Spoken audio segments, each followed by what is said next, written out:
হাঁটু সমান কাদা জল পেরিয়ে নিয়ে যেতে হচ্ছে মৃতদেহ।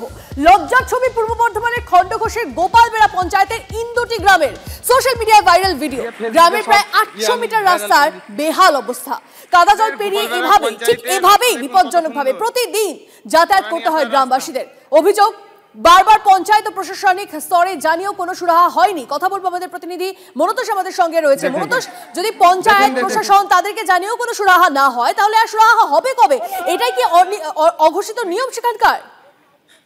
একদমই তাই। দেখো, যে 800 মিটার রাস্তা ইন্দুটি গ্রামের একেবারেই চলাচলের অযোগ্য, এবং এই যে বর্ষা চলছে, কন্টিনিউ বর্ষা, সেই বর্ষায় কিন্তু একেবারেই বেহাল হয়ে গেছে রাস্তা। এমনকি মৃতদেহ যে সৎকার করতে নিয়ে যাওয়ার জন্য ওই রাস্তা ব্যবহার করা হয়, সেই রাস্তায় আগের দিন রাতে একজন মারা গেছে, সেই রাতে তার মৃতদেহ নিয়ে যাওয়া সম্ভব হয়নি। পরের দিন বেলা হওয়া পর্যন্ত অপেক্ষা করতে হয়েছে, এবং দিন হওয়ার পরেও সেই রাস্তা দিয়ে এক হাঁটু কাদা জল, সেই রাস্তা দিয়ে মৃতদেহ নিয়ে যাওয়া হচ্ছে।